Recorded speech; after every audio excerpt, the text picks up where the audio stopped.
Okay, I just Jack Savoretti.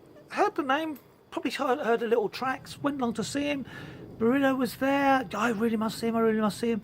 Great, Castle Stage, one of the bigger ones, huge crowd. He comes on. I liked him. I like that lad a lot. He's been around a little while. Apparently, great band, very tight. Good tune. Loved his voice. Very professional. The crowd loved him. Quite a few of them knew the songs. Very happy with that. It wasn't too crowded. We got quite close, which Barilla loves to do. She loves to get up close and personal.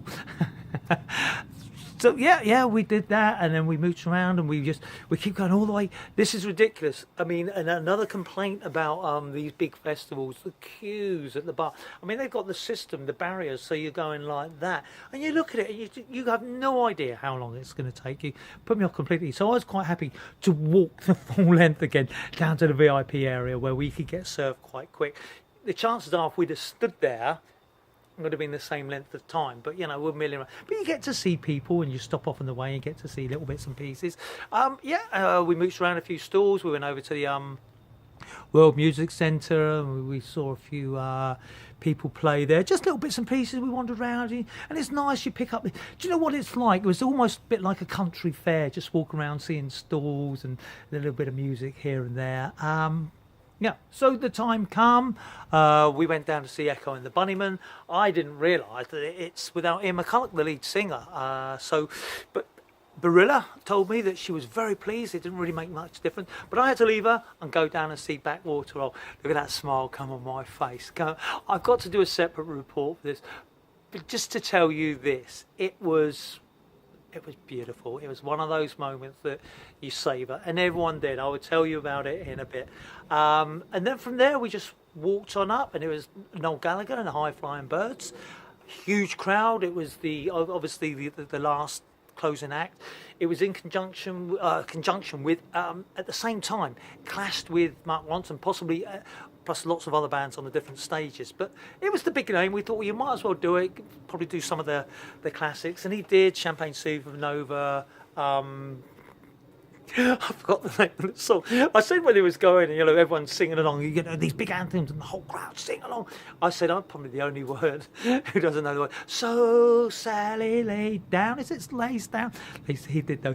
Really good, really good. I like Noel Gallagher. He's funny, he's arrogant, but he carries it off. I love the bit where he took the mickey out of Pompey supporters, because he's up there and he's a mank, and he was saying how pleased he was that they had a good win. And obviously someone had shouted up something about Pompey, so he just looks down and said, oh yeah, who did you get in the Champions League draw this year? Someone says that you couldn't hear, and you go, well, who? Exeter?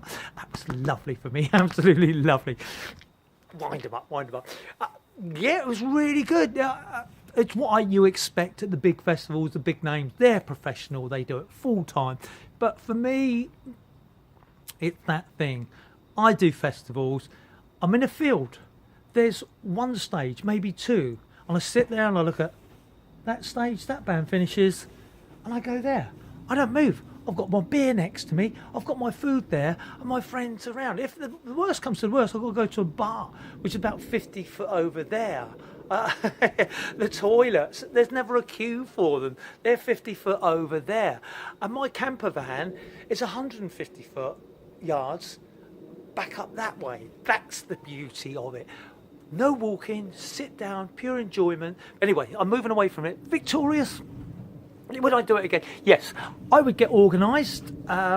What's really nice for a lot of people is that they can actually go home at night and come back the next day, so go home and have their showers. But to me, a festival has to be done.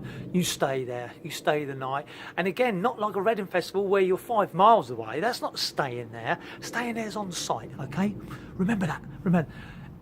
Right, summing up, I would do it again, but huge kudos to the people who put this on, to get it on in the inner city. Can you imagine living, it's across the road, they've got flats, and this is the story, there's 80,000 to 90,000.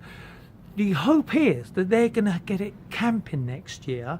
Hillsey, I think, or somewhere outside of the city, they're going to have a huge campsite, and they're going to be ferrying people in and out. Now, I heard it on very good authority from people who would know these things. They want a capacity of 200,000 200,000. Now I'm said, why would you want 200,000? So we can attract bigger names. Right, okay, it was bigger names, more people. Brilliant. Who does that really? It's profit, isn't it? I'm not dissing that, okay, but the sheer logistics of it is a nightmare. As we walked away, it was like coming out of the football stadium. The roads were like 20 abreast. It was like this seething mass, just like a flood, like it was lava just going down the streets everywhere you went. And we walked through Southsea precincts, and it was huge. Woke up the next morning, yeah, because I stayed down there the night. I managed to arrange accommodation. But went out the next morning. Every cash point machine is done. They're empty. Yeah, so it really did. We were very, very lucky with the weather. Festie Man is a good omen.